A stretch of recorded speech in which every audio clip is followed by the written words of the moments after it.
ਚੋਣ ਕਮਿਸ਼ਨ ਨੇ 5 ਸੂਬਿਆਂ ਦੀਆਂ ਚੋਣ ਤਰੀਕਾਂ ਦਾ ਕੀਤਾ ਐਲਾਨ। ਪੰਜਾਬ ਦੇ ਵਿੱਚ ਇੱਕ ਗੇੜ ਦੇ ਵਿੱਚ ਹੋਵੇਗੀ ਵੋਟਿੰਗ। 21 ਜਨਵਰੀ ਤੋਂ ਨਾਮਜ਼ਦਗੀਆਂ ਸ਼ੁਰੂ, 14 ਫਰਵਰੀ ਨੂੰ ਪੈਣਗੀਆਂ ਵੋਟਾਂ, 10 ਮਾਰਚ ਨੂੰ ਆਉਣਗੇ ਨਤੀਜੇ। ਕੋਰੋਨਾ ਦੇ ਚੱਲਦਿਆਂ ਚੋਣ ਕਮਿਸ਼ਨ ਨੇ ਲਾਈਆਂ ਪਾਬੰਦੀਆਂ। 15 ਜਨਵਰੀ ਤੱਕ ਸਿਆਸੀ ਰੈਲੀਆਂ ਤੇ ਲਾਈ ਰੋਕ, ਨਹੀਂ ਹੋਣਗੇ ਰੋਡ ਸ਼ੋਅ। ਵੋਟਿੰਗ ਦੇ ਲਈ 1 ਘੰਟੇ ਦਾ ਸਮਾਂ ਵਧਾਇਆ।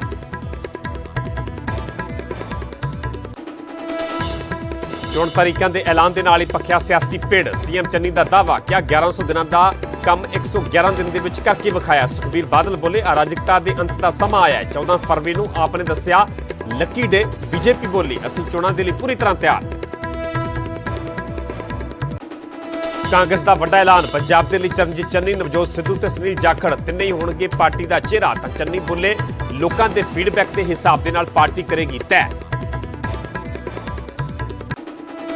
ਪੰਜਾਬ 'ਚ ਤੇਜ਼ੀ ਨਾਲ ਪੈਰ ਪਸਾਰ ਰਿਹਾ ਕੋਰੋਨਾ। 24 ਘੰਟਿਆਂ ਦੇ ਵਿੱਚ ਆਏ 3643 ਕੇਸ, 2 ਦੀ ਹੋਈ ਮੌਤ। ਸਭ ਤੋਂ ਵੱਧ ਪਟਿਆਲਾ ਦੇ ਵਿੱਚ 840 ਕੇਸ ਆਏ ਸਾਹਮਣੇ। ਸੂਬੇ ਅੰਦਰ ਪੋਜ਼ਿਟਿਵ ਰੇਟ ਹੋਇਆ 14.64%।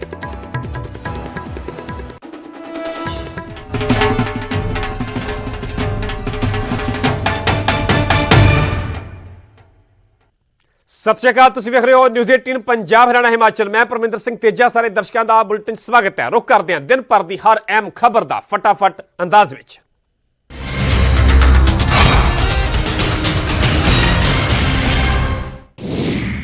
ਚੋਣ ਕਮਿਸ਼ਨ ਨੇ 5 ਸੂਬਿਆਂ ਦੀਆਂ ਵਿਧਾਨ ਸਭਾ ਚੋਣਾਂ ਦੇ ਤਰੀਕਾਂ ਦਾ ਐਲਾਨ ਕਰ ਦਿੱਤਾ। 7 ਗੇੜਾਂ ਦੇ ਤਹਿਤ ਚੋਣਾਂ ਪੈਣਗੀਆਂ, ਜਿਸ ਦੀ ਸ਼ੁਰੂਆਤ ਵੋਟਾਂ ਪੈਣਗੀਆਂ, ਜਿਸ ਦੀ ਸ਼ੁਰੂਆਤ 10 ਫਰਵਰੀ ਨੂੰ ਯੂਪੀ ਤੋਂ ਹੋਵੇਗੀ। ਪੰਜਾਬ ਦੇ ਵਿੱਚ 14 ਫਰਵਰੀ ਨੂੰ ਵੋਟਾਂ ਪੈਣਗੀਆਂ, 10 ਮਾਰਚ ਨੂੰ ਨਤੀਜਿਆਂ ਦਾ ਐਲਾਨ ਕੀਤਾ ਜਾਵੇਗਾ। ਚੋਣ ਕਮਿਸ਼ਨ ਨੇ ਕੋਰੋਨਾ ਨੂੰ ਲੈ ਕੇ ਕਈ ਪਾਬੰਦੀਆਂ ਵੀ ਲਗਾਈਆਂ ਨੇ। 15 ਜਨਵਰੀ ਤੱਕ ਨਾ ਕੋਈ ਸਿਆਸੀ ਰੈਲੀ ਹੋਵੇਗੀ ਤੇ ਨਾ ਹੀ ਰੋਡ ਸ਼ੋਅ ਕੀਤੇ ਜਾਣਗੇ। ਰਾਤ 8 ਵਜੇ ਤੋਂ ਸਵੇਰੇ 8 ਵਜੇ ਤੱਕ ਕਿਸੇ ਵੀ ਤਰ੍ਹਾਂ ਦੀ ਮੀਟਿੰਗ ਤੇ ਵੀ ਪਾਬੰਦੀ ਰਹੇਗੀ। ਪੰਜਾਬ ਦੇ ਵਿੱਚ 21 ਜਨਵਰੀ ਤੋਂ ਨਾਮਜ਼ਦਗੀ ਪੱਤਰ ਭਰਨੇ ਸ਼ੁਰੂ ਕੀਤੇ ਜਾਣਗੇ ਤੇ 28 ਜਨਵਰੀ ਨੂੰ ਨਾਮਜ਼ਦਗੀ ਦਾਖਲ ਕਰਨ ਦੇ ਲਈ ਅੰਤਮ ਤਾਰੀਖ ਹੋਵੇਗੀ। 31 ਜਨਵਰੀ ਨੂੰ ਕਾਗਜ਼ਾਂ ਦੀ ਪੜਤਾਲ ਕੀਤੀ ਜਾਵੇਗੀ। ਚੋਣਾਂ ਲਈ ਤਰੀਕਾਂ ਦੇ ਐਲਾਨ ਤੋਂ ਬਾਅਦ ਮੁੱਖ ਮੰਤਰੀ ਚੰਨੀ ਨੇ ਕਿਹਾ ਕਿ 1100 ਦਿਨਾਂ ਦਾ ਕੰਮ 111 ਦਿਨ ਦੇ ਵਿੱਚ ਕੀਤਾ ਹੈ। ਉਧਰ ਸੁਖਬੀਰ ਸਿੰਘ ਬਾਦਲ ਨੇ ਕਿਹਾ ਕਿ ਅਰਾਜਕਤਾ ਦੇ ਅੰਤ ਦਾ ਸਮਾਂ ਆ ਗਿਆ ਹੈ। ਇਸੇ ਤਰ੍ਹਾਂ ਆਮ ਆਦਮੀ ਪਾਰਟੀ ਨੇ 14 ਫਰਵਰੀ ਨੂੰ ਆਪਣਾ ਲੱਕੀ ਦਿਨ ਦੱਸਿਆ ਹੈ। ਤਾਂ ਉਧਰ ਭਾਜਪਾ ਨੇ ਕਿਹਾ ਕਿ ਅਸੀਂ ਚੋਣਾਂ ਦੇ ਲਈ ਪੂਰੀ ਤਰ੍ਹਾਂ ਤਿਆਰ ਹਾਂ। ਪੰਜਾਬ 'ਚ ਚੋਣ ਜ਼ਾਬਤਾ ਲੱਗਦਿਆਂ ਹੀ ਫਤਿਹਗੜ੍ਹ ਸਾਹਿਬ ਦੇ BDPO ਦਫ਼ਤਰ ਦੇ ਵਿੱਚ ਹੰਗਾਮਾ ਹੋ ਗਿਆ। ਕਾਂਗਰਸ ਵਿਧਾਇਕ ਕੁਲਜੀਤ ਨਾਗਰਾ ਤੇ ਅਕਾਲੀ ਉਮੀਦਵਾਰ ਦੇ ਸਮਰਥਕ ਆਮੋ ਸਾਹਮਣੇ ਹੋ ਗਏ। ਚੋਣਾਂ ਦਾ ਐਲਾਨ ਹੋਣ ਤੋਂ ਬਾਅਦ ਪੰਜਾਬ ਦੇ ਵਿੱਚ ਸਿਆਸੀ ਹੋਰਡਿੰਗ ਉਤਾਰਨ ਦਾ ਕੰਮ ਸ਼ੁਰੂ ਹੋ ਗਿਆ। ਅੰਮ੍ਰਿਤਸਰ ਸਮੇਤ ਕਈ ਸ਼ਹਿਰਾਂ ਦੇ ਵਿੱਚ ਸਿਆਸੀ ਆਗੂਆਂ ਦੇ ਹੋਰਡਿੰਗ ਉਤਾਰੇ ਗਏ। ਮਲੋਟ ਦੇ ਵਿੱਚ ਪੁਲਿਸ ਨੇ ਫਲੈਗ ਮਾਰਚ ਕੱਢਿਆ ਤੇ ਚੋਣਾਂ ਦੇ ਦੌਰਾਨ ਲੋਕਾਂ ਨੂੰ ਸ਼ਾਂਤੀ ਬਣਾਈ ਰੱਖਣ ਦਾ ਸੁਨੇਹਾ ਦਿੱਤਾ। ਫਲੈਗ ਮਾਰਚ ਦੇ ਦੌਰਾਨ ਵੱਡੀ ਗਿਣਤੀ ਦੇ ਵਿੱਚ ਪੁਲਿਸ ਕਰਮਚਾਰੀਆਂ ਨੇ ਹਿੱਸਾ ਲਿਆ। ਰਣਦੀਪ ਸਿੰਘ ਸੁਰਜੇਵਾਲਾ ਨੇ ਕਾਂਗਰਸ ਦੇ ਮੁੱਖ ਮੰਤਰੀ ਚਿਹਰੇ ਨੂੰ ਲੈ ਕੇ ਵੱਡਾ ਬਿਆਨ ਦਿੱਤਾ ਤੇ ਕਿਹਾ ਕਿ ਚੰਨੀ, ਸਿੱਧੂ ਅਤੇ ਜਾਖੜ ਤਿੰਨੇ ਹੀ ਕਾਂਗਰਸ ਦਾ ਮੁੱਖ ਮੰਤਰੀ ਚਿਹਰਾ ਨੇ। ਉਧਰ ਮੁੱਖ ਮੰਤਰੀ ਚੰਨੀ ਨੇ ਟਰੱਕ ਯੂਨੀਅਨਾਂ ਦੇ ਨੁਮਾਇੰਦਿਆਂ ਦੇ ਨਾਲ ਮੀਟਿੰਗ ਕੀਤੀ ਤੇ ਬੰਦ ਪਈਆਂ ਟਰੱਕ ਯੂਨੀਅਨਾਂ ਨੂੰ ਬਹਾਲ ਕਰ ਦਿੱਤਾ ਹੈ। ਚੰਡੀਗੜ੍ਹ ਦੇ ਵਿੱਚ ਮੁੜ ਤੋਂ ਭਾਰਤੀ ਜਨਤਾ ਪਾਰਟੀ ਦਾ ਮੇਅਰ ਬਣਿਆ। ਭਾਜਪਾ ਆਗੂ ਸਰਜੀਤ ਕੌਰ ਨੇ 1 ਵੋਟ ਦੇ ਫਰਕ ਦੇ ਨਾਲ ਮੁਕਾਬਲਾ ਜਿੱਤ ਲਿਆ। ਸੀਨੀਅਰ ਡਿਪਟੀ ਮੇਅਰ ਤੇ ਡਿਪਟੀ ਮੇਅਰ ਦੀ ਕੁਰਸੀ ਤੇ ਵੀ ਬੀਜੇਪੀ ਦਾ ਕਬਜ਼ਾ ਹੋਇਆ। ਆਮ ਆਦਮੀ ਪਾਰਟੀ ਨੇ ਭਾਜਪਾ ਤੇ ਧੱਕੇਸ਼ਾਹੀ ਕਰਨ ਦਾ ਇਲਜ਼ਾਮ ਲਗਾਇਆ। ਸਦਨ ਦੇ ਵਿੱਚ ਜ਼ੋਰਦਾਰ ਪ੍ਰਦਰਸ਼ਨ ਕੀਤਾ ਤੇ ਕਿਹਾ ਕਿ ਆਮ ਆਦਮੀ ਪਾਰਟੀ ਦੀ 1 ਵੋਟ ਰੱਦ ਕਰ ਦਿੱਤੀ ਗਈ। ਪ੍ਰਧਾਨ ਮੰਤਰੀ ਦੀ ਸੁਰੱਖਿਆ ਦੇ ਮੁੱਦੇ ਤੇ ਕੇਂਦਰ ਦੇ ਦਾਅਵਿਆਂ ਦੇ ਖਿਲਾਫ ਪੰਜਾਬ ਸਰਕਾਰ ਨੇ ਟਵਿੱਟਰ ਮੋਰਚਾ ਖੋਲ੍ਹਿਆ। ਮੁੱਖ ਮੰਤਰੀ ਚੰਨੀ ਅਤੇ ਗ੍ਰਹਿ ਮੰਤਰੀ ਰੰਧਾਵਾ ਨੇ ਸਰਦਾਰ ਪਟੇਲ ਦਾ ਉਹ ਵਿਚਾਰ ਟਵੀਟ ਕੀਤਾ ਜਿਸ ਦੇ ਵਿੱਚ ਉਹਨਾਂ ਕਿਹਾ ਸੀ ਕਿ ਜਿਸ ਨੂੰ ਫਰਜ਼ ਤੋਂ ਵੱਧ ਜਾਨ ਦੀ ਫਿਕਰ ਹੋਵੇ ਉਸ ਨੂੰ ਦੇਸ਼ ਦੇ ਵਿੱਚ ਵੱਡੀ ਜ਼ਿੰਮੇਵਾਰੀ ਨਹੀਂ ਲੈਣੀ ਚਾਹੀਦੀ। PM ਦੀ ਰੈਲੀ ਰੱਦ ਹੋਣ ਤੇ ਅਸ਼ਵਨੀ ਸ਼ਰਮਾ ਨੇ ਕਾਂਗਰਸ ਨੂੰ ਨਿਸ਼ਾਨੇ ਤੇ ਲਿਆ। ਸ਼ਰਮਾ ਨੇ ਕਿਹਾ ਕਿ ਕਾਂਗਰਸ ਨੇ ਪੰਜਾਬ ਨੂੰ ਮਿਲਣ ਵਾਲੀਆਂ ਸੌਗਾਤਾਂ ਰੁਕਵਾ ਦਿੱਤੀਆਂ ਨੇ। ਚੰਨੀ ਸਰਕਾਰ ਨੇ ਵਿੱਕੀ ਭਾਵਰਾ ਨੂੰ ਪੰਜਾਬ ਦਾ ਨਵਾਂ DGP ਨਿਯੁਕਤ ਕੀਤਾ ਹੈ। ਨਿਯੁਕਤੀ ਤੋਂ ਬਾਅਦ ਉਹਨਾਂ ਨੇ ਆਪਣਾ ਅਹੁਦਾ ਸੰਭਾਲ ਲਿਆ। ਇਸੇ ਤਰ੍ਹਾਂ 7 IPS ਅਤੇ 2 PPS ਅਫਸਰਾਂ ਦੇ ਤਬਾਦਲੇ ਕੀਤੇ ਗਏ ਨੇ। ਫਿਰੋਜ਼ਪੁਰ ਦੇ SSP ਨੂੰ ਵੀ ਬਦਲਿਆ ਗਿਆ। ਪੰਜਾਬ 'ਚ ਕੋਰੋਨਾ ਤੇਜ਼ੀ ਨਾਲ ਪੈਰ ਪਸਾਰਦਾ ਹੋਇਆ ਨਜ਼ਰ ਆ ਰਿਹਾ ਹੈ। ਪਿਛਲੇ 24 ਘੰਟਿਆਂ ਦੇ ਵਿੱਚ 3600 ਤੋਂ ਵੱਧ ਕੇਸ ਦਰਜ ਕੀਤੇ ਗਏ ਨੇ ਤੇ 2 ਵਿਅਕਤੀਆਂ ਦੀ ਮੌਤ ਹੋਈ ਹੈ। ਪਟਿਆਲਾ ਦੇ ਵਿੱਚ ਸਭ ਤੋਂ ਵੱਧ 840 ਕੇਸ ਰਿਪੋਰਟ ਹੋਏ ਨੇ। ਟੋਹਾਣਾ ਦੇ ਜਾਖਲ ਇਲਾਕੇ ਦੇ ਵਿੱਚ ਕੋਰੋਨਾ ਪੀੜਤ ਇੱਕ ਬਜ਼ੁਰਗ ਦੀ ਮੌਤ ਹੋ ਗਈ। ਸਿਹਤ ਵਿਭਾਗ ਦੀ ਨਿਗਰਾਨੀ ਦੇ ਹੇਠ ਮ੍ਰਿਤਕ ਦਾ ਸੰਸਕਾਰ ਕੀਤਾ ਗਿਆ। ਸ਼ਖਸ ਦੇ ਸੰਪਰਕ ਦੇ ਵਿੱਚ ਆਏ ਲੋਕਾਂ ਦੇ ਸੈਂਪਲ ਜਾਂਚ ਦੇ ਲਈ ਭੇਜੇ ਗਏ ਨੇ। ਕੁਰੂਕਸ਼ੇਤਰ ਦੇ ਵਿੱਚ ਦੁਕਾਨਾਂ ਖੋਲ੍ਹਣ ਦਾ ਸਮਾਂ ਸ਼ਾਮ ਨੂੰ 6 ਵਜੇ ਤੱਕ ਹੈ ਤੇ ਹਵਾ ਦੇ ਵਿੱਚ ਤੈਅ ਸਮੇਂ ਤੋਂ ਬਾਅਦ ਵੀ ਕਈ ਦੁਕਾਨਾਂ ਖੁੱਲ੍ਹੀਆਂ ਹੋਈਆਂ ਨਜ਼ਰ ਆਈਆਂ, ਜਿਨ੍ਹਾਂ ਦੇ ਤਹਿਸੀਲਦਾਰ ਨੇ ਚਲਾਨ ਵੀ ਕੱਟੇ। ਜਲੰਧਰ 'ਚ ਬੇਰੁਜ਼ਗਾਰ ETT ਅਧਿਆਪਕਾਂ ਨੇ ਸਿੱਖਿਆ ਮੰਤਰੀ ਪ੍ਰਗਟ ਸਿੰਘ ਦੀ ਰਿਹਾਇਸ਼ ਦੇ ਬਾਹਰ ਪ੍ਰਦਰਸ਼ਨ ਕੀਤਾ। ਇਸ ਦੌਰਾਨ ਪ੍ਰਦਰਸ਼ਨਕਾਰੀਆਂ ਦੀ ਪੁਲਿਸ ਦੇ ਨਾਲ ਝੜਪ ਵੀ ਹੋਈ। ਬਟਾਲਾ ਨੇੜੇ ਪਿੰਡ ਦਾਬਾਵਾਲੀ ਦੇ ਵਿੱਚ ਇੱਕ ਪਾਠੀ ਸਿੰਘ ਨੇ ਦੂਜੇ ਪਾਠੀ ਸਿੰਘ ਦਾ ਤੇਜ਼ਧਾਰ ਹਥਿਆਰਾਂ ਦੇ ਨਾਲ ਕਤਲ ਕਰ ਦਿੱਤਾ ਹੈ। ਸਾਰੀ ਘਟਨਾ ਪਾਠ ਕਰਨ ਦੀ ਡਿਊਟੀ ਨੂੰ ਲੈ ਕੇ ਹੋਈ ਦੱਸੀ ਜਾ ਰਹੀ ਹੈ। ਪੁਲਿਸ ਨੇ ਮੁਲਜ਼ਮ ਪਾਠੀ ਨੂੰ ਕਾਬੂ ਕਰ ਲਿਆ। ਕੈਥਲ ਦੇ ਤਿੱਤਰਮ ਥਾਣੇ ਦੇ ਬਾਹਰ ਦੋ ਧਿਰਾਂ ਦੇ ਵਿਚਾਲੇ ਖੂਨੀ ਝੜਪ ਹੋਈ ਤੇ ਗੋਲੀਆਂ ਲੱਗਣ ਦੇ ਨਾਲ ਦੋ ਨੌਜਵਾਨ ਜ਼ਖਮੀ ਹੋ ਗਏ, ਜਿਨ੍ਹਾਂ ਨੂੰ ਚੰਡੀਗੜ੍ਹ ਦੇ ਪੀਜੀਆਈ ਰੈਫਰ ਕੀਤਾ ਗਿਆ। ਲੜਾਈ ਦਾ ਕਾਰਨ ਜ਼ਮੀਨੀ ਵਿਵਾਦ ਦੱਸਿਆ ਜਾ ਰਿਹਾ ਹੈ। ਪਲਵਲ ਦੇ ਰੇਲਵੇ ਸਟੇਸ਼ਨ ਦੇ ਨੇੜੇ ਇੱਕ ਸ਼ਖਸ ਨੇ ਖੁਦਕੁਸ਼ੀ ਕਰ ਲਈ। ਮ੍ਰਿਤਕ ਦੀ ਦਰਖਤ ਦੇ ਨਾਲ ਲਟਕਦੀ ਹੋਈ ਲਾਸ਼ ਬਰਾਮਦ ਹੋਈ ਹੈ। ਮੌਕੇ ਤੇ ਪਹੁੰਚੀ ਪੁਲਿਸ ਨੇ ਲਾਸ਼ ਨੂੰ ਹਸਪਤਾਲ ਦੇ ਵਿੱਚ ਭਿਜਵਾਇਆ ਤੇ ਪਰਿਵਾਰ ਨੂੰ ਸੂਚਨਾ ਦਿੱਤੀ। ਅੰਬਾਲਾ ਦੇ ਵਿੱਚ ਇੱਕ ਬੇਕਾਬੂ ਕਾਰ ਨੇ ਘਰ ਦੇ ਬਾਹਰ ਖੜੇ ਮੋਟਰਸਾਈਕਲਾਂ ਨੂੰ ਟੱਕਰ ਮਾਰ ਦਿੱਤੀ। ਹਾਲਾਂਕਿ ਕਾਰ ਚਾਲਕ ਕਾਰ ਨੂੰ ਕੁਝ ਦੂਰੀ ਤੇ ਖੜਾ ਕਰਕੇ ਫਰਾਰ ਹੋ ਗਿਆ। ਅੰਮ੍ਰਿਤਸਰ ਦੇ ਵਿੱਚ ਦੋ ਬਦਮਾਸ਼ਾਂ ਤੇ ਰਿਵਾਲਵਰ ਲੈ ਕੇ ਇੱਕ ਦੁਕਾਨ ਦੇ ਵਿੱਚ ਦਾਖਲ ਹੋਣ ਦਾ ਇਲਜ਼ਾਮ ਹੈ। ਦੁਕਾਨਦਾਰ ਨੇ ਦੋਵਾਂ ਨੂੰ ਕਾਬੂ ਕਰਕੇ ਪੁਲਿਸ ਦੇ ਹਵਾਲੇ ਕਰ ਦਿੱਤਾ ਤੇ ਆਪਣੀ ਸੁਰੱਖਿਆ ਦੀ ਮੰਗ ਕੀਤੀ ਹੈ। ਕਰਨਾਲ ਦੇ ਘਰੌਂਡਾ ਦੇ ਵਿੱਚ ਬਦਮਾਸ਼ਾਂ ਨੇ ਲੁੱਟ ਦੀ ਨੀਅਤ ਦੇ ਨਾਲ ਇੱਕ ATM ਮਸ਼ੀਨ ਹੀ ਪੁੱਟ ਦਿੱਤੀ, ਪਰ ਪੁਲਿਸ ਨੂੰ ਵੇਖ ਕੇ ਚੋਰ ਮਸ਼ੀਨ ਛੱਡ ਕੇ ਫਰਾਰ ਹੋ ਗਏ। ਮਸ਼ੀਨ ਦੇ ਵਿੱਚ ਪਿਆ ਕੈਸ਼ ਸੁਰੱਖਿਅਤ ਹੈ।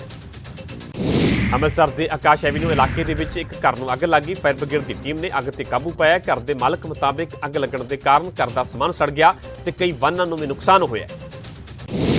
ਅੰਮ੍ਰਿਤਸਰ ਦੇ ਵੱਲਾ ਇਲਾਕੇ ਦੇ ਵਿੱਚ ਮੀਂਹ ਦੇ ਨਾਲ ਇੱਕ ਘਰ ਦੀ ਛੱਤ ਡਿੱਗੀ, ਜਿਸ ਦੇ ਕਾਰਨ 17 ਸਾਲ ਦੇ ਨਾਬਾਲਗ ਦੀ ਮੌਤ ਹੋ ਗਈ, ਜਦਕਿ ਉਸ ਦੀ ਮਾਂ ਮਲਬੇ ਦੇ ਵਿੱਚ ਫਸ ਗਈ, ਜਿਸ ਨੂੰ ਸਥਾਨਕ ਲੋਕਾਂ ਨੇ ਬਾਹਰ ਕੱਢਿਆ। ਫਤਿਆਬਾਦ ਦੇ ਪਿੰਡ ਸੁਖਨਪੁਰ ਦੇ ਵਿੱਚ ਮੀਂਹ ਦੇ ਕਾਰਨ ਇੱਕ ਮਕਾਨ ਦੀ ਛੱਤ ਡਿੱਗੀ, ਜਿਸ ਕਾਰਨ ਬੱਚਿਆਂ ਨੂੰ ਮਾਮੂਲੀ ਸੱਟਾਂ ਲੱਗੀਆਂ ਨੇ। ਗਰੀਬ ਪਰਿਵਾਰ ਨੇ ਸਰਕਾਰ ਤੋਂ ਮਦਦ ਦੀ ਗੁਹਾਰ ਲਗਾਈ ਹੈ। ਸੰਗਰੂਰ ਦੇ ਵਿੱਚ ਪਏ ਮੀਂਹ ਦੇ ਨਾਲ ਥਾਂ-ਥਾਂ ਤੇ ਪਾਣੀ ਭਰ ਗਿਆ, ਜਿਸ ਕਾਰਨ ਲੋਕਾਂ ਨੂੰ ਪਰੇਸ਼ਾਨੀ ਦਾ ਸਾਹਮਣਾ ਕਰਨਾ ਪਿਆ। ਮੀਂਹ ਨੇ ਪ੍ਰਸ਼ਾਸਨ ਦੇ ਦਾਅਵਿਆਂ ਦੀ ਪੋਲ ਵੀ ਖੋਲ੍ਹ ਦਿੱਤੀ। ਲਗਾਤਾਰ ਪੈ ਰਹੇ ਮੀਂਹ ਦੇ ਕਾਰਨ ਰਾਜਪੁਰਾ ਦੇ ਵਿੱਚ ਫਸਲਾਂ ਦੇ ਵਿੱਚ ਕਈ ਫੁੱਟ ਪਾਣੀ ਭਰ ਗਿਆ, ਜਿਸ ਕਾਰਨ ਕਿਸਾਨਾਂ ਨੇ ਲੱਖਾਂ ਦੇ ਨੁਕਸਾਨ ਦਾ ਖਦਸ਼ਾ ਜਤਾਇਆ। ਬਰਫ਼ਬਾਰੀ ਦੇ ਨਾਲ ਕੁਫਰੀ ਸੈਲਾਨੀਆਂ ਦੇ ਨਾਲ ਗੁਲਜ਼ਾਰ ਹੋ ਗਿਆ। ਵੱਡੀ ਗਿਣਤੀ ਦੇ ਵਿੱਚ ਸੈਲਾਨੀਆਂ ਨੇ ਮੌਸਮ ਦਾ ਆਨੰਦ ਮਾਣਿਆ। ਬਰਫ਼ ਪੈਣ ਦੇ ਨਾਲ ਠੰਡ ਦੇ ਵਿੱਚ ਵੀ ਵਾਧਾ ਹੋਇਆ। ਮਨਾਲੀ ਸਮੇਤ ਨੇੜਲੇ ਇਲਾਕਿਆਂ ਦੇ ਵਿੱਚ ਭਾਰੀ ਬਰਫ਼ਬਾਰੀ ਹੋਈ ਤੇ ਵਾਦੀਆਂ ਤੇ ਬਰਫ਼ ਦੀ ਚਿੱਟੀ ਚਾਦਰ ਵਿਛ ਗਈ। ਬਰਫ਼ ਪੈਣ ਦੇ ਨਾਲ ਸੈਲਾਨੀਆਂ ਤੇ ਬਾਗਬਾਨਾਂ ਦੇ ਚਿਹਰੇ ਖਿੜੇ ਹੋਏ ਨੇ। ਰਾਜਪੁਰਾ ਦੇ ਵਿੱਚ ਗੁਰੂ ਗੋਬਿੰਦ ਸਿੰਘ ਜੀ ਦੇ ਪ੍ਰਕਾਸ਼ ਪੁਰਬ ਨੂੰ ਲੈ ਕੇ ਨਗਰ ਕੀਰਤਨ ਸਜਾਇਆ ਗਿਆ। 5 ਪਿਆਰਿਆਂ ਨੇ ਨਗਰ ਕੀਰਤਨ ਦੀ ਅਗਵਾਈ ਕੀਤੀ, ਜਿਸ ਦੇ ਵਿੱਚ ਵੱਡੀ ਗਿਣਤੀ ਦੇ ਵਿੱਚ ਸੰਗਤ ਨੇ ਹਿੱਸਾ ਲਿਆ।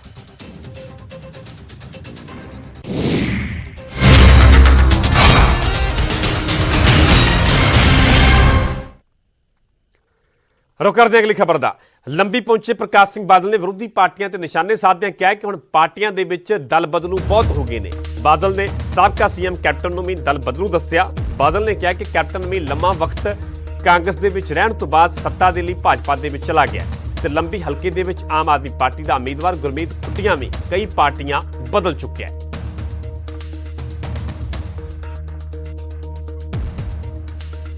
ਦੇਖੋ ਹੁਣ ਦਲ ਬਦਲੀ ਬੜੀ ਹੁੰਦੀ ਹੈ, ਅੱਗੇ ਦਲ ਬਦਲੀ ਨਹੀਂ ਹੁੰਦੀ ਸੀ। ਹੁਣ ਅਮਰਿੰਦਰ ਸਿੰਘ ਹੀ ਵੇਖ ਲਓ, ਕਾਂਗਰਸ ਦਾ ਚੀਫ ਮਿਨਿਸਟਰ ਰਿਹਾ, ਹੁਣ BJP ਭੱਜ ਗਿਆ। ਮੈਂ ਨਾਂ ਨਹੀਂ ਲੈਣਾ ਚਾਹੁੰਦਾ ਸੀ। ਇੱਥੋਂ ਦਾ ਵੀ ਇੱਕ ਕੈਂਡੀਡੇਟ ਹੈ, ਉਹਨਾਂ ਦੇ ਪਿਤਾ ਜੀ ਅਕਾਲੀ ਦਲ ਸਨ, ਫਿਰ ਕਾਂਗਰਸ 'ਚ ਚਲੇ ਗਏ, ਹੁਣ ਆਮ ਆਦਮੀ। ਮਤਲਬ ਦਲ ਬਦਲੀ ਜਿਹੜੀ ਹੈ ਉਹ।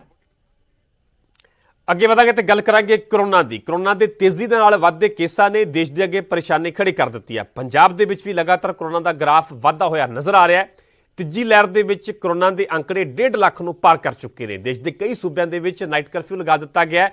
ਪਹਿਲੀ ਲਹਿਰ ਤੋਂ ਤੀਜੀ ਲਹਿਰ ਤੱਕ ਕਿਵੇਂ ਕੇਸ ਤੇਜ਼ੀ ਦੇ ਨਾਲ ਵੱਧ ਰਹੇ ਨੇ, ਇਹ ਰਿਪੋਰਟ ਵੇਖੋ। ਕੋਰੋਨਾ ਦਾ ਕਹਿਰ ਦਿਨ-ਬ-ਦਿਨ ਵੱਧ ਰਿਹਾ ਹੈ। ਜਿਸ ਤਰ੍ਹਾਂ ਕੋਰੋਨਾ ਦੇ ਕੇਸ ਵੱਧ ਰਹੇ ਨੇ, ਮਾਹਿਰਾਂ ਲਈ ਪਰੇਸ਼ਾਨੀ ਖੜੀ ਕਰ ਦਿੱਤੀ ਹੈ। ਦੇਸ਼ ਦੇ ਨਾਲ-ਨਾਲ ਪੰਜਾਬ 'ਚ ਕੋਰੋਨਾ ਦਾ ਗ੍ਰਾਫ ਤੇਜ਼ੀ ਦੇ ਨਾਲ ਵੱਧ ਰਿਹਾ ਹੈ। 2 ਜਨਵਰੀ ਨੂੰ ਦੇਸ਼ ਦੇ ਵਿੱਚ ਇੱਕ ਦਿਨ ਦੇ ਵਿੱਚ 33,750 ਕੇਸ ਆਏ। ਸੋ ਦੇਖਦੇ ਹਾਂ ਭਾਰਤ 'ਚ ਕੋਰੋਨਾ ਦੀ ਤੇਜ਼ ਰਫ਼ਤਾਰ ਕਿਸ ਤਰ੍ਹਾਂ ਦੇ ਨਾਲ ਹੈ। 3 ਜਨਵਰੀ ਨੂੰ 37,359, 4 ਜਨਵਰੀ ਨੂੰ 58,097 ਕੇਸ ਆਏ, 5 ਜਨਵਰੀ ਨੂੰ 90,928 ਤੇ 6 ਜਨਵਰੀ ਨੂੰ 1 ਲੱਖ ਤੋਂ ਅੰਕੜਾ ਪਾਰ ਸੀ, 1,17,100 ਕੇਸ ਆਏ ਤੇ 7 ਜਨਵਰੀ ਨੂੰ 1,41,986 ਕੇਸ ਸਾਹਮਣੇ ਆਏ। ਇਸੇ ਤਰ੍ਹਾਂ ਪੰਜਾਬ ਦੇ ਵਿੱਚ ਵੀ ਕੋਰੋਨਾ ਦਿਨ ਬ ਦਿਨ ਆਪਣੇ ਪੈਰ ਪਸਾਰ ਰਿਹਾ। 3 ਜਨਵਰੀ ਨੂੰ 419 ਕੇਸ ਸਾਹਮਣੇ ਆਏ ਤਾਂ 4 ਜਨਵਰੀ ਨੂੰ 1,027, ਉਸ ਤੋਂ ਬਾਅਦ 5 ਜਨਵਰੀ ਨੂੰ 1,811 ਕੇਸ ਦਰਜ ਕੀਤੇ ਗਏ ਤਾਂ 6 ਜਨਵਰੀ ਨੂੰ 2,427, 7 ਜਨਵਰੀ ਨੂੰ 2,901 ਕੇਸ ਸਾਹਮਣੇ ਆਏ। ਕੋਰੋਨਾ ਦੇ ਤੇਜ਼ੀ ਦੇ ਨਾਲ ਵੱਧ ਰਹੇ ਕੇਸਾਂ ਨੂੰ ਵੇਖਦਿਆਂ ਮਾਹਿਰਾਂ ਦਾ ਕਹਿਣਾ ਹੈ ਕਿ ਕੋਰੋਨਾ ਦੀ ਤੀਜੀ ਲਹਿਰ ਆ ਚੁੱਕੀ ਹੈ, ਜੋ ਪਹਿਲੀਆਂ 2 ਲਹਿਰਾਂ ਤੋਂ ਵੀ ਖਤਰਨਾਕ ਨਜ਼ਰ ਆ ਰਹੀ ਹੈ। ਖਤਰਨਾਕ ਹੈ ਤੀਜੀ ਲਹਿਰ। 1 ਲੱਖ ਤੱਕ ਤੇਜ਼ੀ ਦੇ ਨਾਲ ਕੇਸ ਵਧੇ ਨੇ। ਇੱਕ ਵਾਰ ਗ੍ਰਾਫਿਕ ਦੇ ਜ਼ਰੀਏ ਵੇਖਦੇ ਹਾਂ, 21 ਮਈ 2020 ਨੂੰ 5871 ਕੇਸ ਆਉਂਦੇ ਨੇ ਤੇ 16 ਸਤੰਬਰ 2020 ਤੱਕ 97894 ਕੇਸ, ਯਾਨੀ ਕਿ 119 ਦਿਨਾਂ ਦੇ ਵਿੱਚ ਇਜ਼ਾਫਾ ਹੋਇਆ।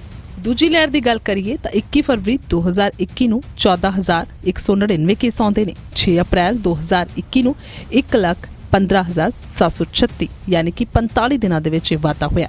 ਪਰ ਜੇਕਰ ਤੀਜੀ ਲਹਿਰ ਦੀ ਗੱਲ ਕਰਦੇ ਹਾਂ ਤਾਂ 27 ਦਸੰਬਰ 2021 ਨੂੰ 6358 ਕੇਸ, ਪਰ ਉੱਥੇ 7 ਜਨਵਰੀ 2022 ਨੂੰ 12 ਦਿਨਾਂ ਦੇ ਅੰਦਰ 1,41,986 ਅੰਕੜਾ ਹੋ ਜਾਂਦਾ ਹੈ। ਕੋਰੋਨਾ ਦੇ ਵਧ ਰਹੇ ਕੇਸਾਂ ਨੇ ਚਿੰਤਾ ਵਧਾਈ ਹੋਈ ਹੈ। ਅੱਜ ਦਿਨ ਕੇਸਾਂ ਦੇ ਵਿੱਚ ਜੋ ਇਜ਼ਾਫਾ ਹੋ ਰਿਹਾ, ਇਸ ਨੂੰ ਵੇਖਦਿਆਂ ਮਾਹਿਰਾਂ ਦਾ ਕਹਿਣਾ ਹੈ ਕਿ ਕੋਰੋਨਾ ਨੂੰ ਰੋਕਣ ਲਈ ਸਰਕਾਰਾਂ ਦੇ ਨਾਲ-ਨਾਲ ਖੁਦ ਨੂੰ ਲੋਕਾਂ ਨੂੰ ਸਾਵਧਾਨੀ ਵਰਤਣੀ ਹੋਵੇਗੀ। Bureau report, news 18 Punjab. ਅਗਲੀ ਖਬਰ ਸੋਨੀਪਤ ਤੋਂ ਹੈ, ਜਿੱਥੇ ਕਰੋੜਾਂ ਦੀ ਲਾਗਤ ਨਾਲ ਬਣਾਏ ਗਏ ਫਲਾਈਓਵਰ ਦੀ ਸੜਕ ਧੱਸ ਗਈ, ਜਿਸ ਦੇ ਕਾਰਨ ਫਲਾਈਓਵਰ ਦੇ ਵਿੱਚ ਪਏ ਟੋਏ 'ਚ ਇੱਕ ਟਰੱਕ ਫਸ ਗਿਆ। ਸਥਾਨਕ ਲੋਕਾਂ ਨੇ ਇਸ ਦੇ ਪਿੱਛੇ ਨਗਰ ਨਿਗਮ ਦੀ ਲਾਪਰਵਾਹੀ ਦਾ ਕਾਰਨ ਦੱਸਿਆ, ਜਿਨ੍ਹਾਂ ਦਾ ਕਹਿਣਾ ਹੈ ਕਿ 15 ਦਿਨ ਪਹਿਲਾਂ ਹੀ ਉਹਨਾਂ ਨੇ ਫਲਾਈਓਵਰ ਦੇ ਵਿੱਚ ਆਈਆਂ ਤਰੇੜਾਂ ਬਾਰੇ ਨਿਗਮ ਨੂੰ ਜਾਣਕਾਰੀ ਦਿੱਤੀ ਸੀ, ਪਰ ਇਸ ਦੇ ਬਾਵਜੂਦ ਕੋਈ ਵੀ ਐਕਸ਼ਨ, ਕੋਈ ਵੀ ਕਾਰਵਾਈ ਨਹੀਂ ਕੀਤੀ ਗਈ। ਇਹ ਤਸਵੀਰਾਂ ਨੇ ਸੋਨੀਪਤ ਦੀ ਗੋਹਾਨਾ ਰੋਡ ਤੇ ਕਰੋੜਾਂ ਦੀ ਲਾਗਤ ਦੇ ਨਾਲ ਬਣੇ ਫਲਾਈਓਵਰ ਦੀਆਂ, ਜਿੱਥੇ ਬਰਸਾਤ ਦੇ ਦੌਰਾਨ ਸੜਕ ਧੱਸਣ ਦੇ ਨਾਲ ਇੱਕ ਟਰੱਕ ਫਸ ਗਿਆ। ਬਚਾ ਰਿਹਾ ਕਿ ਹਾਦਸੇ ਦੇ ਵਿੱਚ ਟਰੱਕ ਡਰਾਈਵਰ ਦੀ ਜਾਨ ਬਚ ਗਈ ਹੈ, ਪਰ ਹਾਦਸੇ ਤੋਂ ਬਾਅਦ ਸਥਾਨਕ ਲੋਕਾਂ ਨੇ ਨਗਰ ਨਿਗਮ ਤੇ ਹੀ ਕਈ ਤਰ੍ਹਾਂ ਦੇ ਸਵਾਲ ਚੁੱਕ ਦਿੱਤੇ ਨੇ। ਲੋਕਾਂ ਮੁਤਾਬਿਕ 7 ਸਾਲ ਪਹਿਲਾਂ ਕਰੋੜਾਂ ਰੁਪਏ ਖਰਚ ਕੇ ਇਹ ਫਲਾਈਓਵਰ ਬਣਾਇਆ ਗਿਆ ਸੀ, ਜਿਸ ਦੇ ਪਿਛਲੇ 15 ਦਿਨਾਂ ਤੋਂ ਤਰੇੜਾਂ ਪਈਆਂ ਹੋਈਆਂ ਨੇ, ਜਿਸ ਦੇ ਬਾਰੇ ਨਿਗਮ ਨੂੰ ਜਾਣਕਾਰੀ ਵੀ ਦਿੱਤੀ ਗਈ ਸੀ, ਪਰ ਬਾਵਜੂਦ ਇਸ ਦੇ ਨਾ ਤਾਂ ਫਲਾਈਓਵਰ ਨੂੰ ਠੀਕ ਕੀਤਾ ਗਿਆ, ਨਾ ਹੀ ਉੱਥੋਂ ਗੁਜ਼ਰਨ ਵਾਲੇ ਵਾਹਨਾਂ ਨੂੰ रोका गया। हमें अभी जो फोन पर सूचना मिली थी, कोई इधर दिल्ली की तरफ से ट्रक रहा था फ्लाईओवर पे, और साइड में जो है ना उसका पहिया, उसका फ्लाईओवर के जो ऊपर का जो मलबा धंसा हुआ था, उसमें जो है ना ट्रक का पहिया धंस गया। कोई बड़ा हादसा हो सकता था यहाँ पे? हाँ नहीं, मौके पे ही जो है ना हम मौके पे ही आ गए उसी टाइम, और जो है ना हाइड्रा वगैरह जो है ना अभी वो हटवा रहे हैं। सर काफ़ी बड़ी दरार इसमें आई है फ्लाईओवर में? हाँ, फ्लाईओवर में काफ़ी दरार है, पानी अंदर जा रहा है, जो मलबा भी नीचे अभी बनेगा, अभी इसको जल्दी जो है ना और कर दिया, अभी इसको हटवा देंगे। ਲੋਕਾਂ ਦਾ ਕਹਿਣਾ ਹੈ ਕਿ ਫਲਾਈਓਵਰ ਪੂਰੀ ਤਰ੍ਹਾਂ ਦੇ ਨਾਲ ਖੋਖਲਾ ਹੋ ਚੁੱਕਿਆ ਹੈ। ਹਾਦਸੇ ਦਿੱਲੀ ਨਿਗਮ ਨੂੰ ਹੀ ਜ਼ਿੰਮੇਵਾਰ ਦੱਸਿਆ ਗਿਆ। ਵੇਖਣਾ ਹੋਏਗਾ ਕਿ ਆਖਿਰ ਇਸ ਪੂਰੇ ਮਾਮਲੇ 'ਚ ਨਿਗਮ ਦੀ ਵੱਲੋਂ ਕੀ ਕਾਰਵਾਈ ਕੀਤੀ ਜਾਂਦੀ ਹੈ। ਸੋਨੀਪਤ ਤੋਂ ਨਿਤਿਨ ਅੰਤਲ, ਨਿਊਜ਼ 18 ਪੰਜਾਬ। ਅਗਲੀ ਖਬਰ ਬਟਾਲਾ ਤੋਂ ਹੈ, ਜਿੱਥੇ ਕਿ ਪਾਠ ਕਰਨ ਨੂੰ ਲੈ ਕੇ ਦੋ ਗ੍ਰੰਥੀ ਆਪਸ ਦੇ ਵਿੱਚ ਹੀ ਭਿੜ ਗਏ। ਵਿਵਾਦ ਇੰਨਾ ਵੱਧ ਗਿਆ ਕਿ ਇੱਕ ਪਾਠੀ ਦਾ ਤੇਜ਼ਧਾਰ ਹਥਿਆਰਾਂ ਦੇ ਨਾਲ ਕਤਲ ਕਰ ਦਿੱਤਾ ਗਿਆ। ਪੁਲਿਸ ਨੇ ਮੁਲਜ਼ਮ ਨੂੰ ਕਾਬੂ ਕਰ ਲਿਆ। ਬਟਾਲਾ ਦੇ ਪਿੰਡ ਦਬਾਲੀ ਦੇ ਵਿੱਚ ਇੱਕ ਘਰ 'ਚ ਸ਼੍ਰੀ ਅਖੰਡ ਪਾਠ ਸਾਹਿਬ ਦੀ ਪਾਠ ਕਰਨ ਨੂੰ ਲੈ ਕੇ ਦੋ ਗ੍ਰੰਥੀਆਂ ਦੇ ਵਿਚਾਲੇ ਹੱਥੋਂ-ਪਾਈ ਹੋ ਗਈ। ਤਕਰਾਰ ਇੰਨੀ ਵੱਧ ਗਈ ਕਿ ਪਾਠੀ ਨੇ ਆਪਣੇ ਸਾਥੀ ਪਾਠੀ ਤੇ ਤੇਜ਼ਧਾਰ ਹਥਿਆਰਾਂ ਦੇ ਨਾਲ ਹਮਲਾ ਕਰ ਦਿੱਤਾ। ਇਸ ਦੀ ਹਸਪਤਾਲ ਦੇ ਵਿੱਚ ਇਲਾਜ ਦੌਰਾਨ ਮੌਤ ਹੋ ਗਈ ਹੈ। ਮ੍ਰਿਤਕ ਪਾਠੀ ਸਿੰਘ ਕਸ਼ਮੀਰ ਸਿੰਘ ਦੇ ਪਰਿਵਾਰ ਦੇ ਮੁਤਾਬਿਕ ਪਿੰਡ ਦੇ ਹੀ ਇੱਕ ਸ਼ਖਸ ਦੇ ਘਰ ਦੇ ਵਿੱਚ ਸ਼੍ਰੀ ਅਖੰਡ ਪਾਠ ਸਾਹਿਬ ਦਾ ਪਾਠ ਚੱਲ ਰਿਹਾ ਸੀ, ਜਿੱਥੇ ਕਸ਼ਮੀਰ ਸਿੰਘ ਅਤੇ ਲਖਬੀਰ ਸਿੰਘ ਪਾਠੀ ਦੀ ਭੂਮਿਕਾ ਨਿਭਾ ਰਹੇ ਸਨ, ਜਿਨ੍ਹਾਂ ਦੇ ਵਿਚਾਲੇ ਪਾਠ ਦੀ ਡਿਊਟੀ ਦੇ ਸਮੇਂ ਨੂੰ ਲੈ ਕੇ ਤਕਰਾਰ ਹੋ ਗਈ। ਪਰਿਵਾਰ ਨੇ ਇਲਜ਼ਾਮ ਲਗਾਇਆ ਕਿ ਹੱਥੋਂ-ਪਾਈ ਦੌਰਾਨ ਕਸ਼ਮੀਰ ਸਿੰਘ ਤੇ ਲਖਬੀਰ ਸਿੰਘ ਨੇ ਤੇਜ਼ਧਾਰ ਹਥਿਆਰ ਦੇ ਨਾਲ ਵਾਰ ਕਰ ਦਿੱਤਾ, ਜਿਸ ਦੇ ਕਾਰਨ ਕਸ਼ਮੀਰ ਸਿੰਘ ਦੀ ਮੌਤ ਹੋ ਗਈ। ਇੱਥੇ ਲੜੀਵਾਰ ਪਾਠ ਚੱਲਦਾ ਪਿਆ ਸੀ ਤਾਬਾਂ ਵਾਲੀ, ਤੇ ਡਿਊਟੀ ਦੇ ਇੱਥੋਂ 15 ਦਿਨ ਹੋ ਗਏ ਜੀ ਇੱਥੇ ਰਹਿ ਰਹੇ ਨੇ, ਤੇ ਡਿਊਟੀ ਤੇ ਥੋੜੀ ਬਹੁਤੀ ਬਹਿਸਬਾਜ਼ੀ ਹੋਈ ਹੈ ਇੱਕ ਗ੍ਰੰਥੀ ਸਿੰਘ ਨਾਲ। ਬੰਟੀ ਇੱਥੋਂ ਦਾ ਰਹਿਣ ਵਾਲਾ, ਨਾਲ ਹੀ ਡੇਰਾ ਜੀ ਉਹਨਾਂ ਦਾ, ਤੇ ਬਹਿਸਬਾਜ਼ੀ ਹੋਈ ਉਹਨਾਂ ਦੀ। ਤੇ ਆ ਡਿਊਟੀ ਤੇ ਆਉਂਦੇ ਆ, ਉਹਨਾਂ ਦੀ ਹਵੇਲੀ ਚੋਂ ਨਿਕਲ ਕੇ ਤੇ ਰੋਡ ਤੇ ਆਏ ਨੇ, ਤੇ ਉਹਨੇ ਤੇਜ਼ਧਾਰ ਹਥਿਆਰਾਂ ਨਾਲ ਇਹਨਾਂ ਦਾ ਮਗਰੋਂ ਕਤਲ ਕਰ ਦਿੱਤਾ ਜੀ। ਤੇ ਜਿਹਨੇ ਇਹ ਕੰਮ ਕੀਤਾ ਵਾ, ਇਹਨੇ ਇੱਕ ਬਟਾਲੇ ਪਾਠ ਰੱਖਿਆ ਸੀ, ਤੇ ਇਹਦੀ 5 ਵਜੇ ਡਿਊਟੀ ਸੀ, 5 ਤੋਂ 7 ਬਣਦੀ, ਤੇ ਉਹ ਜਿਹੜੇ ਬਾਪੂ ਨੂੰ ਮਾਰਿਆ ਉਹਦੀ 3 ਵਜੇ ਬਣਦੀ, 3 ਤੋਂ 5। ਇਹ ਇੱਥੋਂ ਗਿਆ ਵਾ ਮੀਂਹ ਵਰਦੇ 'ਚ, ਤੇ ਉਹ ਬਾਪੂ ਨੂੰ ਜਾ ਕੇ ਆਂਦਾ ਵੀ 3 ਵਜੇ ਡਿਊਟੀ ਮੈਂ ਲਾਉਣੀ ਆ। ਬਾਪੂ ਆਂਦਾ ਨਹੀਂ, ਤੇਰੀ 5 ਵਜੇ ਬਣਦੀ ਹੈ, ਤੂੰ 5 ਵਜੇ ਲਾ ਲਈ। ਇੰਨੀ ਗੱਲ ਹੀ ਹੋਈ ਆ। ਤੇ ਇਹਨੇ ਬਾਹਰ, ਬਾਪੂ ਜਦੋਂ ਡਿਊਟੀ ਲਾਉਣ ਚੱਲਿਆ ਤਿਆਰ ਹੋ ਕੇ, ਇਹਨੇ ਬਾਹਰ ਵਿਚਾਰੇ ਬਾਪੂ ਨੂੰ ਉਸੇ ਵੇਲੇ ਤੇਜ਼ ਹਥਿਆਰ ਨਾਲ ਵਾਰ ਉਹਦੇ ਤੇ ਕਰਕੇ 2 ਮਿੰਟਾਂ 'ਚ ਵਿਚਾਰੇ ਨੂੰ ਖਤਮ ਕਰ ਦਿੱਤਾ। ਸ਼ਮੀਰ ਸਿੰਘ ਪੁੱਤਰ ਬਚਨ ਸਿੰਘ ਵਾਸੀ ਦਲੇਲਪੁਰ, ਉਹ ਵੀ ਗ੍ਰੰਥੀ ਸਿੰਘ ਦੀ ਡਿਊਟੀ ਨਿਭਾ ਰਿਹਾ ਸੀ, ਤੇ ਦੂਸਰਾ ਲਖਵੀਰ ਸਿੰਘ ਵਾਸੀ ਦਾਬਾ ਵਾਲੀ ਕਲਾ। ਇਹਨਾਂ ਦਰਮਿਆਨ ਡਿਊਟੀ ਦੇ ਸਮੇਂ ਦੀ ਜਿਹੜੀ ਆਪਸ ਵਿੱਚ ਬਹਿਸਬਾਜ਼ੀ ਤੋਂ ਬਾਅਦ ਲਖਵੀਰ ਸਿੰਘ ਨੇ ਤੇਜ਼ਧਾਰ ਹਥਿਆਰਾਂ ਨਾਲ ਕਸ਼ਮੀਰ ਸਿੰਘ ਦਾ ਕਤਲ ਕਰ ਦਿੱਤਾ। ਇਤਲਾਹ ਮਿਲਣ ਤੇ ਮੌਕੇ ਤੇ ਆਏ ਹਾਂ, ਪੁਲਿਸ ਪਾਰਟੀ ਨਾਲ ਬਣਦੀ ਕਾਰਵਾਈ ਕੀਤੀ ਜਾ ਰਹੀ ਹੈ। ਉੱਥੇ ਮ੍ਰਿਤਕ ਦੇ ਪਰਿਵਾਰਕ ਮੈਂਬਰਾਂ ਦੇ ਬਿਆਨਾਂ ਦੇ ਆਧਾਰ ਤੇ ਪੁਲਿਸ ਨੇ ਮਾਮਲਾ ਦਰਜ ਕਰਕੇ ਜਾਂਚ ਸ਼ੁਰੂ ਕਰ ਦਿੱਤੀ ਹੈ। ਗੁਰਦਾਸਪੁਰ ਤੋਂ ਬਿਸ਼ੰਬਰ ਬਿੱਟੂ, ਨਿਊਜ਼ 18 ਪੰਜਾਬ। ਫਿਲਹਾਲ ਇੱਥੇ ਰੁਕ ਰਹੇ ਹਾਂ ਛੋਟੀ ਜਿਹੀ ਬ੍ਰੇਕ ਲਈ, ਜਲਦ ਹਾਜ਼ਰ ਹੋਣੇ ਇਸ ਬ੍ਰੇਕ ਤੋਂ ਬਾਅਦ।